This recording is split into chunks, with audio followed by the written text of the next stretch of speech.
Fala galera, muito boa noite, espero que todos vocês estejam bem aí no aconchego do lar de vocês ou qualquer lugar que vocês estejam nos acompanhando aqui na TV Gazin. Seja pelo canal 150, onde você pode acompanhar toda a programação da nossa grade aqui na TV Gazin, ou também você pode acompanhar pelo site tvgazin.com.br.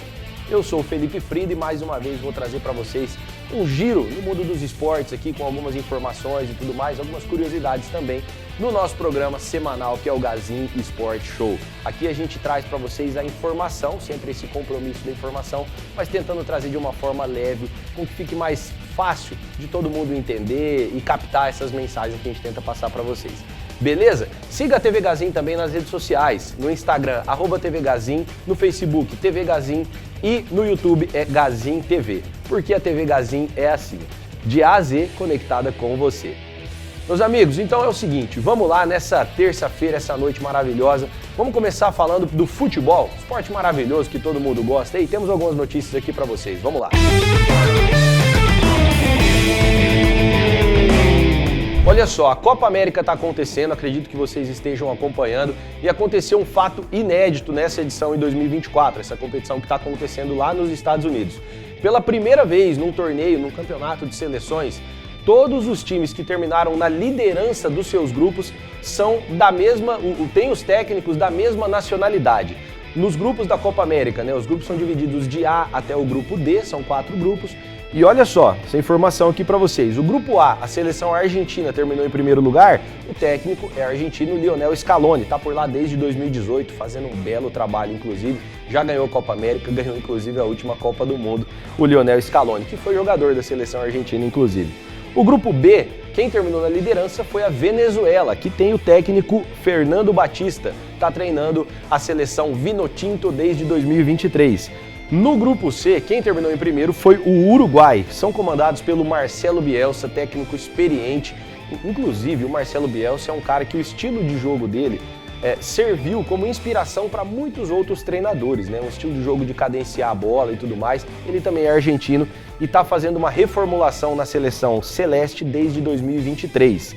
E no grupo D, quem terminou em primeiro foi a Colômbia, inclusive é o grupo que o Brasil estava também, E o treinador também é argentino, Néstor Lorenzo, que está comandando a seleção da Colômbia desde 2022.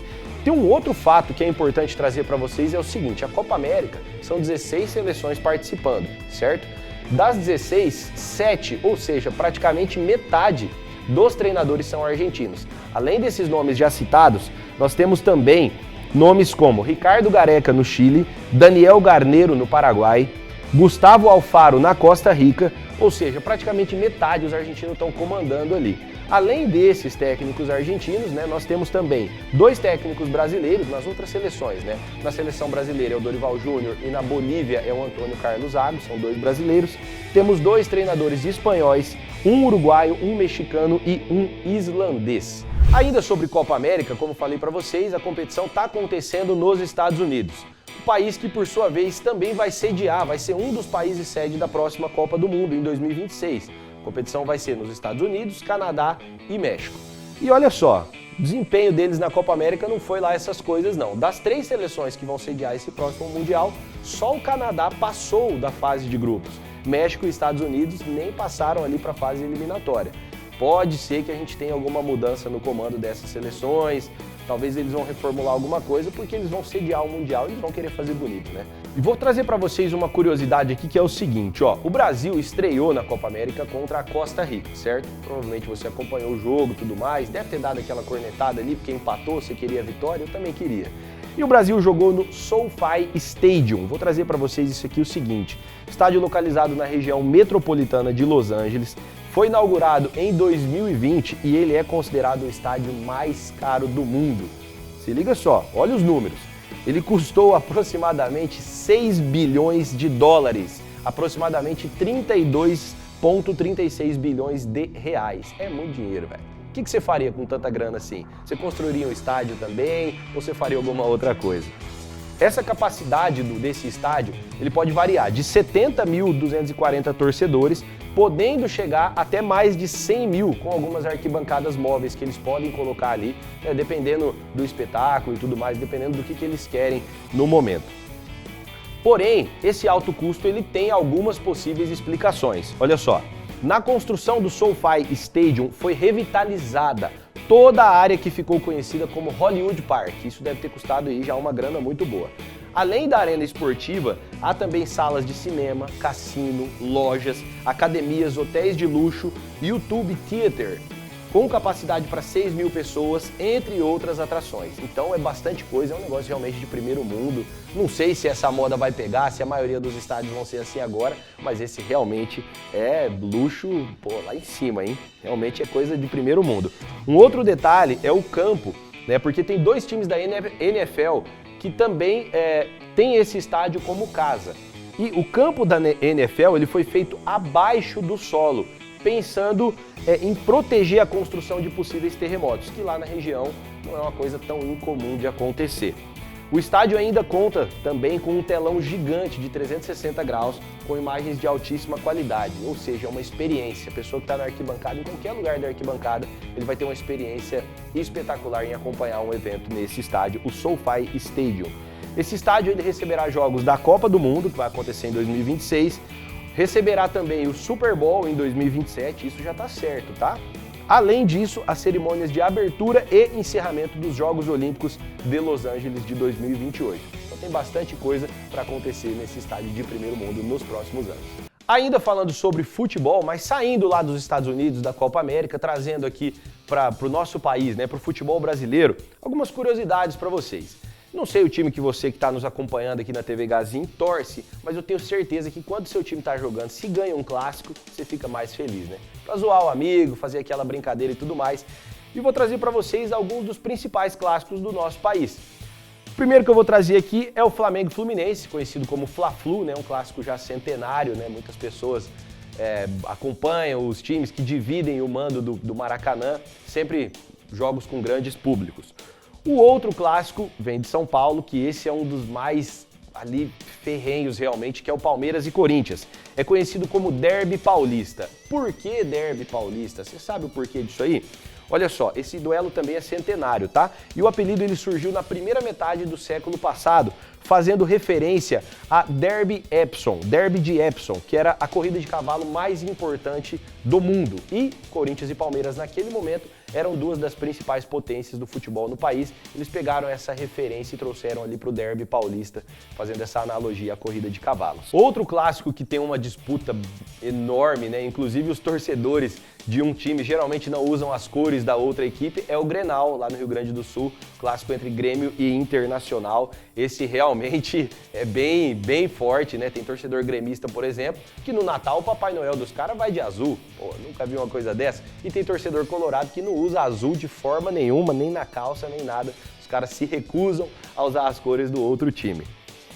O outro que eu vou trazer para vocês é conhecido como o Clássico dos Milhões. Você sabe qual é?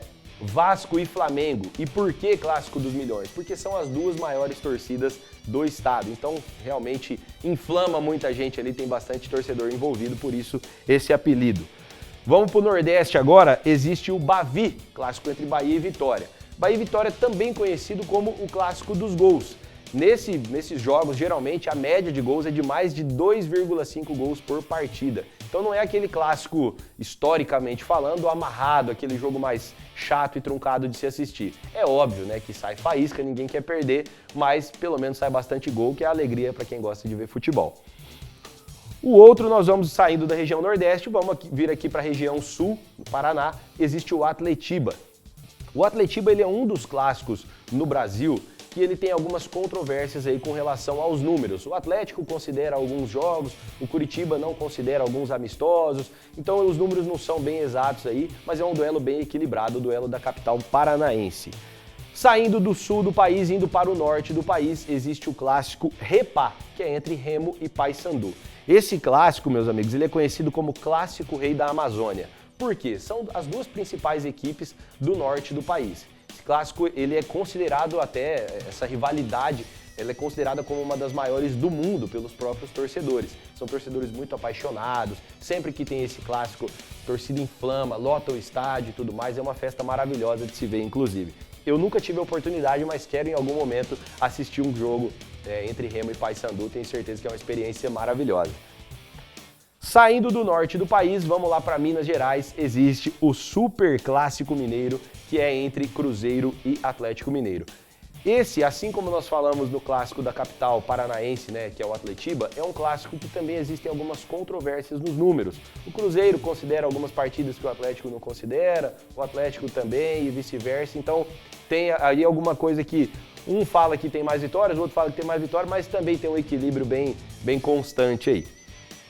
Indo para São Paulo, existe o Sansão, que é o clássico entre Santos e São Paulo, né? Bastante disputa ao longo da história aí. São times que tiveram boas equipes, né, durante toda a sua existência. Saindo de São Paulo, vamos aqui para o Nordeste, olha só. Lá para o Ceará, é o Clássico Rei que acontece entre Ceará e Fortaleza. Por que Clássico Rei? Tem uma curiosidade, tem um porquê desse nome. Até o ano de 1946, o principal clássico do estado era disputado entre a equipe do Ceará e a equipe do Maguari. A equipe deixou de existir em 1946. Depois disso, o principal clássico realmente ficou entre Ceará e Fortaleza e aí ele passou a ser chamado de Clássico Rei, o principal ali do estado e tudo mais.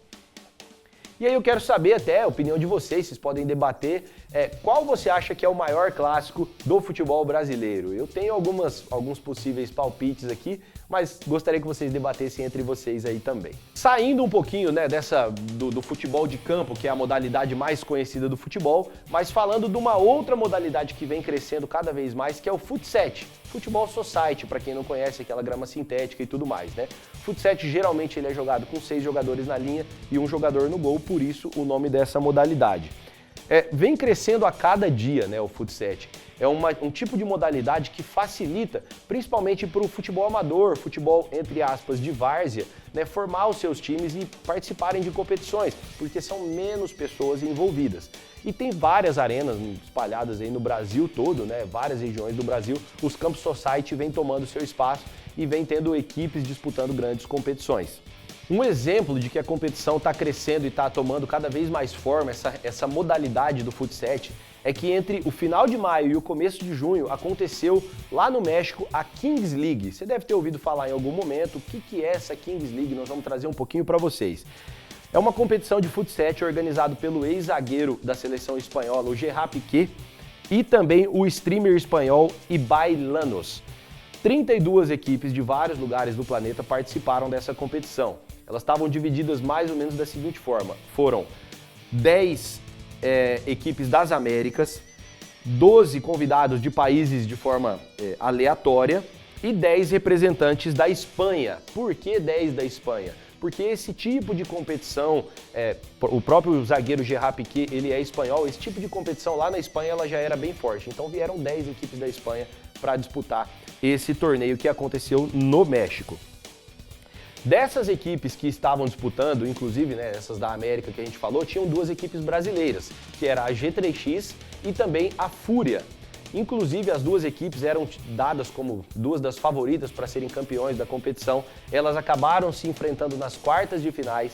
Aí a G3X venceu a Fúria, passou de fase e chegou até a final, porém ficou com o vice-campeonato, perdendo para a equipe espanhola, denominada de Porcinos. É isso aí. Nessa competição na Kings League, né, um atrativo a mais, um temperinho a mais, é que cada equipe ela tinha ou um jogador ou ex-jogador renomado, né, como um craque ali de cada um dos seus times, ou algum streamer famoso aí desse mundo de esportes e tudo mais. Nomes como Falcão, que é o rei do futsal, estava participando dessa competição. O Falcão, inclusive, era o grande jogador, a grande estrela da equipe da Fúria, uma das equipes brasileiras. O outro nome muito importante que chegou no vice-campeonato é o Kevin, que é o principal, o melhor jogador do mundo na modalidade do Fut7. Ele estava representando a G3X. Outros nomes muito famosos também no mundo da bola, como Francesco Totti, o italiano, que foi um cracaço de bola, e Eden Hazard, também o belga, que até um dia desse estava jogando futebol profissional, também participou da competição. Detalhe também é o seguinte, ó, rolou grana, tá? O campeão, que foi o Porcinos, faturou $1 milhão com esse primeiro lugar. Saindo um pouquinho dessa modalidade do Fut7, como falamos para vocês, a modalidade está crescendo demais, e puxando um gancho aí para a gente começar a falar um pouquinho de Olimpíadas que está chegando, nós vamos falar de futsal.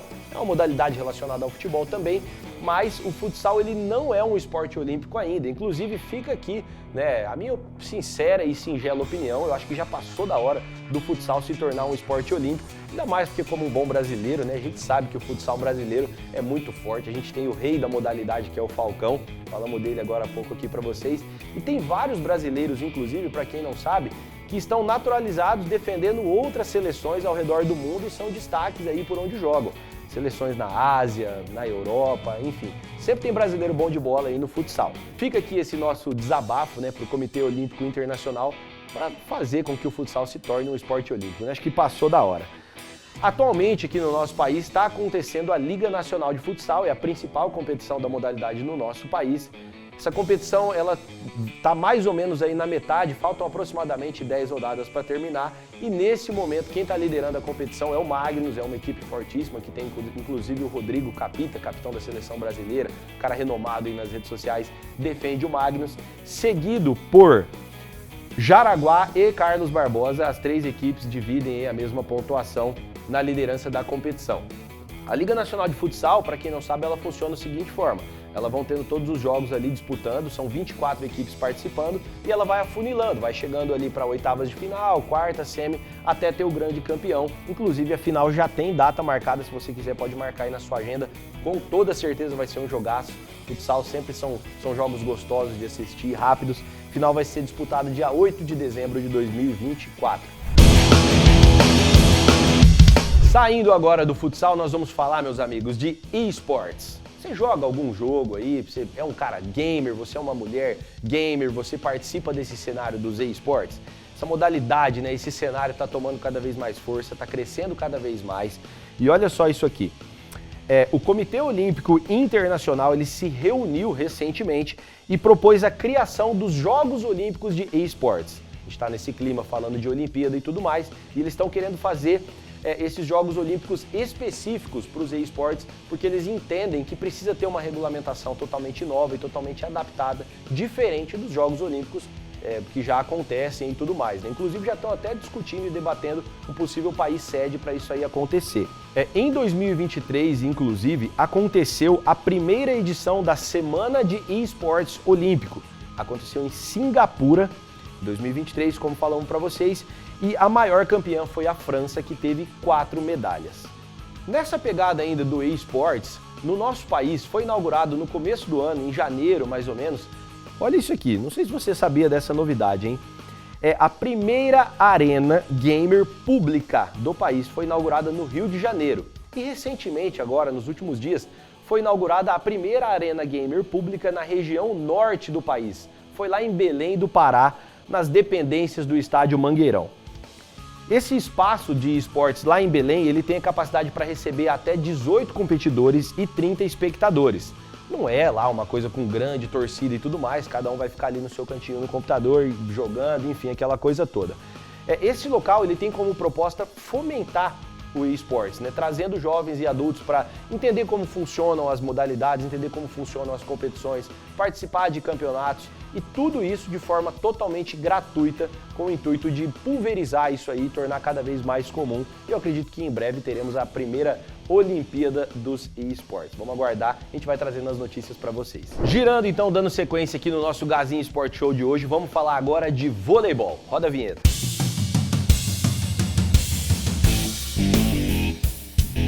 Olha só, tanto a liga masculina quanto a feminina de vôlei aqui no nosso país, elas já se encerraram, né, essa temporada. Estamos agora só na expectativa e nos preparativos da seleção masculina e feminina jogarem as Olimpíadas. Seleção masculina e feminina de vôlei sempre chegam como favoritas, sempre são boas seleções e nós vamos trazer algumas informações para vocês aqui. Olha só, pela primeira vez, as Olimpíadas elas terão uma divisão diferente ali dos grupos. Até Tóquio 2021, que foi a última Olimpíada, 12 seleções, tanto no masculino quanto feminino isso, tá? 12 seleções participavam e eram divididas em 2 grupos de 6, passavam 4 de cada lado e aí seguiam para as fases eliminatórias. A partir dessas Olimpíadas, né, em Paris 2024, vai ser da seguinte forma, serão 3 grupos com 4 seleções em cada grupo. Passam as 2 primeiras de cada grupo e as 2 melhores terceiras colocadas, aí sim dando sequência na competição. Lembrando, vale tanto para a masculina quanto para a feminina. Falando da nossa seleção masculina de vôlei, que está sendo treinada novamente pelo Bernardinho, inclusive, um ícone do esporte nacional e até mundial. O Bernardinho voltou para a seleção masculina, uma expectativa legal aí da gente conquistar mais uma medalha, até porque o Brasil é o maior campeão, tem 3 medalhas de ouro, ao lado de União Soviética e Estados Unidos. Além disso, a seleção brasileira masculina de vôlei também tem 3 medalhas de prata. Nós vamos em busca de mais uma medalha de ouro para a gente passar à frente, enfim, e seguir na liderança aí. Tenho certeza que todo mundo vai estar na torcida, vai estar acompanhando os jogos e é uma modalidade fortíssima para trazer um ouro olímpico para o nosso país. A seleção feminina também é uma das favoritas, assim como a gente falou para vocês, são sempre bons times. E a gente conta com algumas jogadoras fortíssimas, renomadas, que podem nos ajudar a trazer essa medalha para o nosso país. Nomes como Thaísa, Gabi Guimarães, Macris, Carol, Júlia Bergman e Ana Cristina. Essas duas últimas, inclusive, são mais jovens, são dadas como revelações aí. Juntando com a experiência das outras, tem tudo para dar uma receita perfeita e trazer esse ouro pra gente, né? Vamos torcer, né, Brasil? Essa mulherada merece, os caras merecem, o vôlei nacional merece uma medalha de ouro. Vamos sempre na torcida, hein? Saindo agora do voleibol, mas nós vamos para outra modalidade que temos uma chance muito boa de trazer medalha para o nosso país nas Olimpíadas, é o skate. E nós vamos falar aqui sobre a Raíssa Leal, a Fadinha, aquela menininha mesmo que em 2021, lá em Tóquio, nas últimas Olimpíadas, encantou o mundo com o seu carisma e principalmente com o seu talento. Ela tinha 13 anos na ocasião e conquistou medalha de prata. E olha só, agora com 16 anos, ela pode quebrar aí um grande recorde, tá? Trazendo uma medalha de ouro para o nosso país, sendo a atleta mais jovem a conseguir esse feito, trazer uma medalha de ouro nas Olimpíadas. Vamos torcer bastante para a Fadinha, cara, ela é muito carismática, ela é fera, ela é talentosa e toda a equipe do skate, né, que vai representar o Brasil nessas Olimpíadas, tem nomes muito talentosos. A Fadinha, agora como falei para vocês, aos 16 anos, ela vai disputar 12 medalhas entre as modalidades street e park. E olha só, ela tem boas chances de conquistar, hein? Ela é fera. Vamos na torcida.